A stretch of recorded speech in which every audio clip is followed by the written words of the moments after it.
Do you feel the vibes?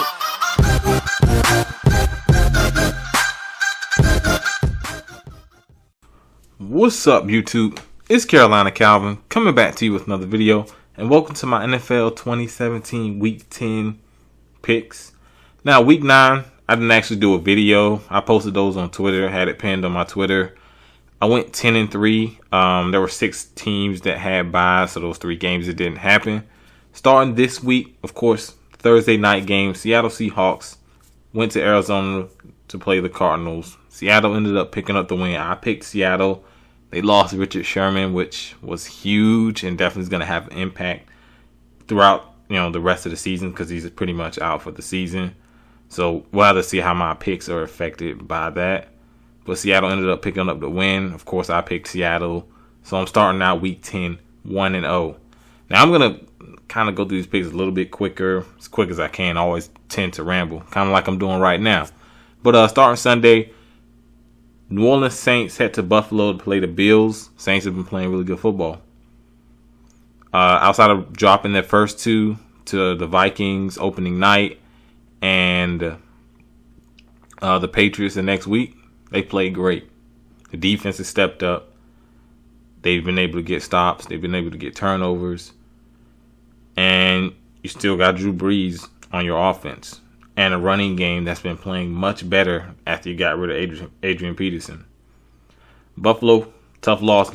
They're coming off a really tough loss. Running game has improved throughout the season. Kelvin Benjamin is gonna be ready to go this week, so we got to see how he really affects this team's offense. He's gonna give him a big target in the red zone, so that definitely helps.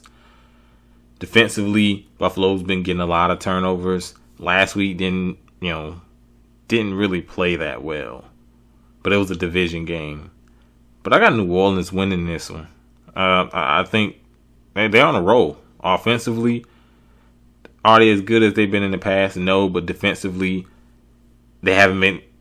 They've been bad defensively the last few years. Possibly even more, and really a big turnaround. Marcus Lattimore at cornerback has been really good. If you watch the games, the guy has been a beast at corner. So next time you watch New Orleans on defense, watch him. But I got New Orleans in this one. Next game, the Green Bay Packers head to Chicago to play the Bears. No Aaron Rodgers. Hundley, just not that good. He's not able to.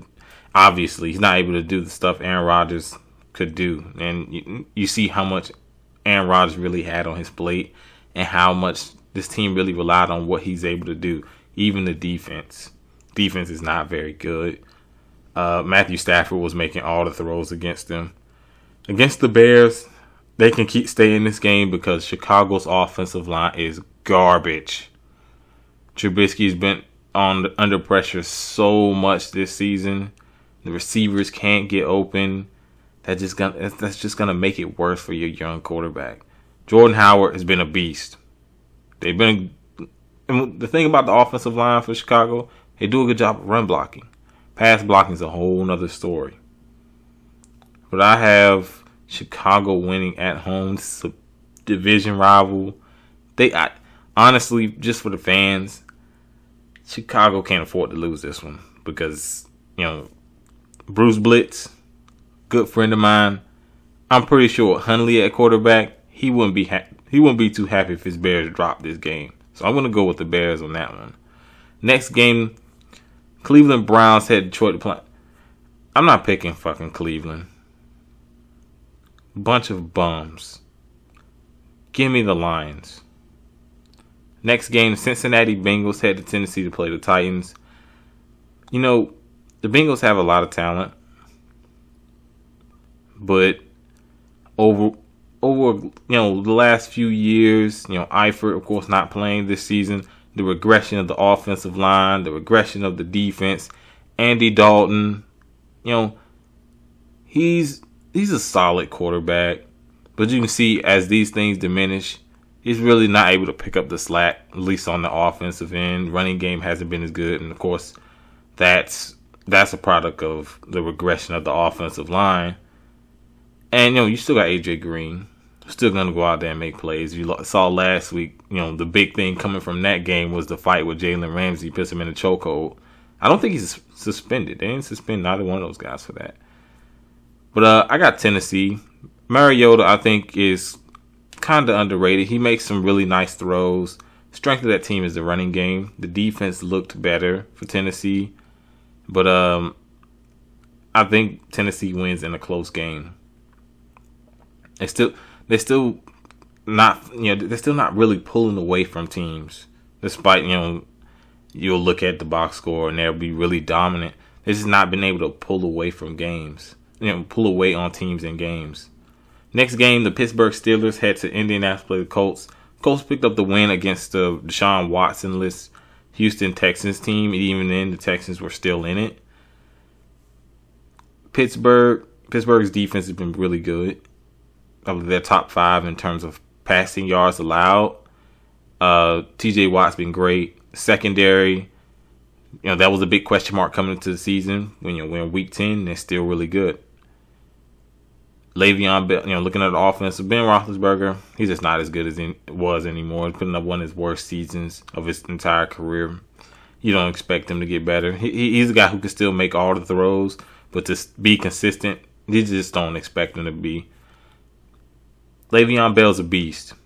Antonio Brown's a beast. Juju Smith has been playing really good football, and he's essentially run Martavis Bryant out of town because Martavis doesn't want to be there. And at this point, they don't care. You've gotten suspended in the past. Pretty sure you're a locker room problem. Juju's out there playing really good football. But in this game, I got Pittsburgh. I think overall, they're just a better team. I think offensively, they're going to pretty much be able to do whatever they want. Unless Big Ben goes completely colorblind and throws another 5-pick game or whatever. Pretty much handing the Colts the game. But I got Pittsburgh. Next game, New York Jets head to Tampa Bay to play the Buccaneers. I can't pick Tampa Bay. Jameis Winston's not going to play. The defense has been terrible. One of the worst defenses in football. You go look at their sack numbers. I still don't think they have double-digit sacks. And you're heading into week 10. Now, you can go double-check those numbers, but I know against Carolina, they didn't have any sacks. They were at about 7. I believe they got 1 or 2. I don't know the exact number they got against the Saints, but they haven't gotten any pressure on the quarterback. The secondary has been terrible, and Jameis Winston hurts his shoulder or re-injures it. You got Ryan Fitzpatrick, who's a guy who could come in, have a really good game. He's that type of guy. When he's not getting, when he doesn't have the big contract, he plays well. But when he gets the contract, goes right back to Ryan Fitzpatrick. I like the Jets. I think Josh McCown's actually played well this year. Big surprise. He's actually played well. Austin Seferi Jenkins is good. Jeremy Curley has been underrated. For the most part, the Jets defense, not really great. But, the Jets team is, I would say, overachieved, definitely. At this point, you wouldn't expect. Most people were expecting them to be a 1-2 win team. But, they won some big games. And, been in some really close ones. So I got the Jets beating Tampa Bay. Next game, Minnesota Vikings head to Washington to play the Redskins. The Redskins get a big win against Seattle. I felt as though the defense for Washington was good. The offense was able to move the ball when they needed to. Really big touchdown late in the game. Kirk Cousins played better. The defense, the anchor on that defense, the guy who really, the game is so different for that team. That team plays differently on defense. Josh Norman. Yeah, he was a Carolina guy. Just shows you this guy's impact on that team's defense. And you don't really see it until you see a game where he didn't play in and the game where he does.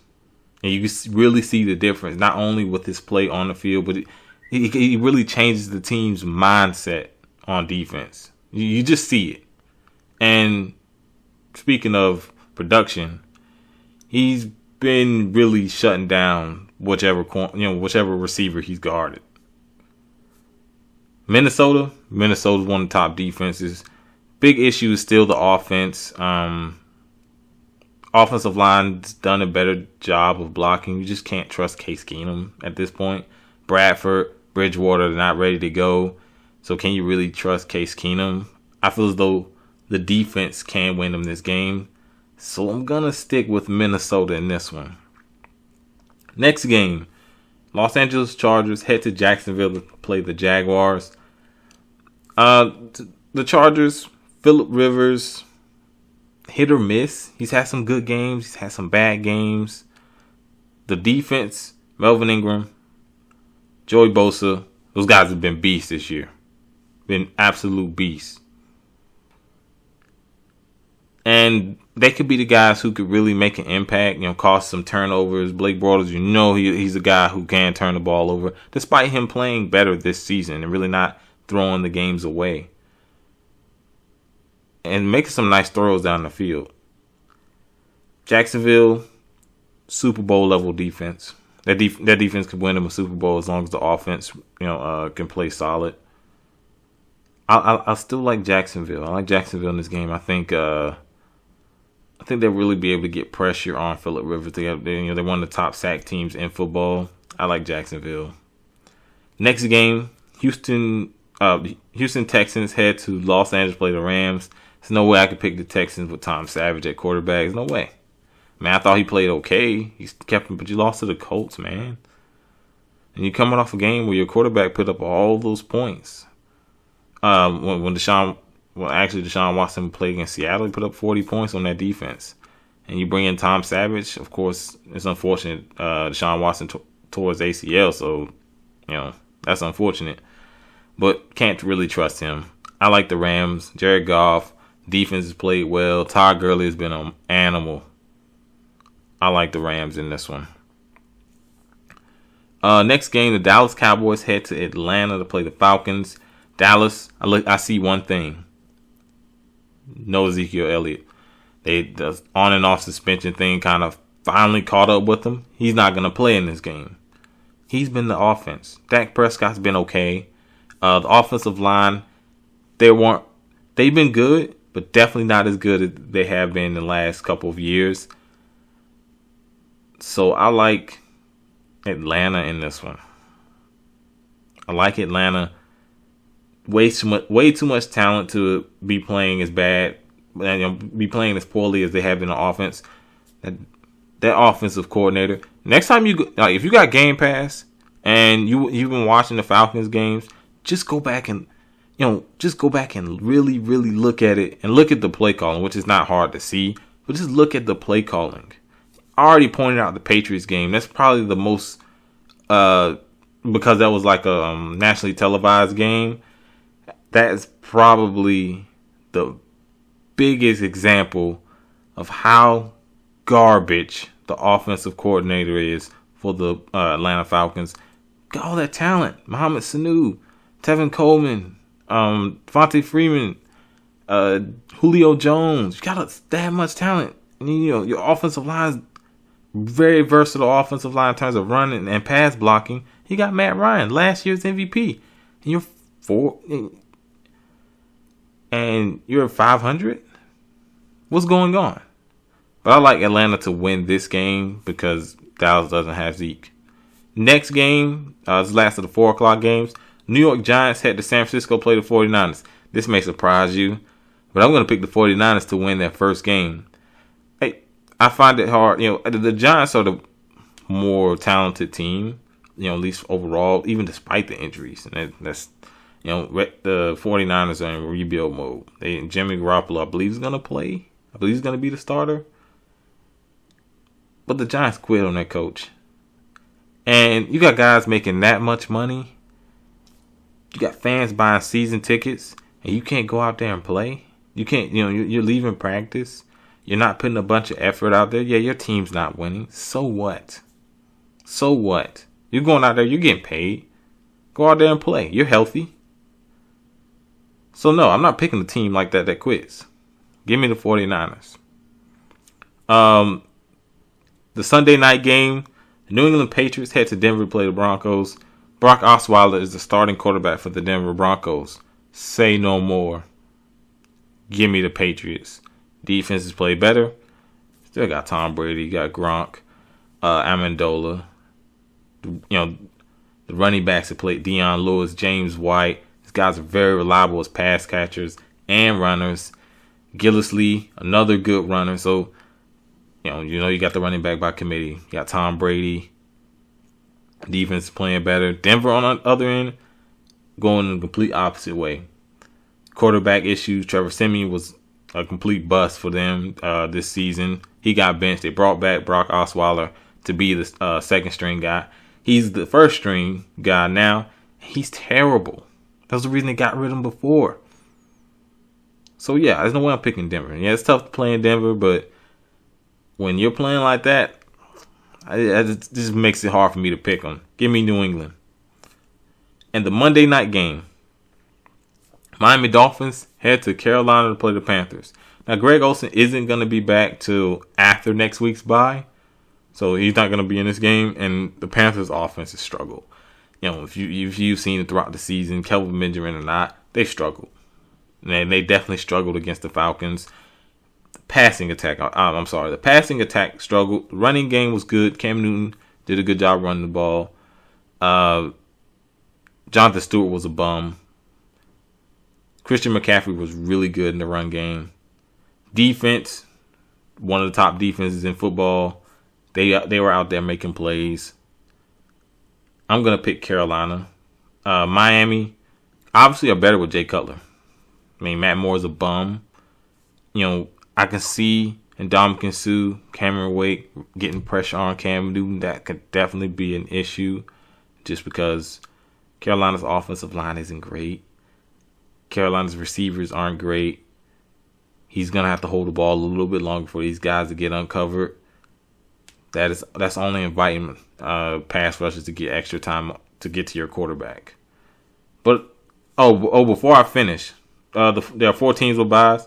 Kansas City Chiefs, Oakland Raiders, Philadelphia Eagles, and the Baltimore Ravens. This video went a little bit long, but I kind of wanted to make it a little bit longer since I didn't do last week's. But I also, I have some more stuff coming out, some maybe NBA stuff, video games.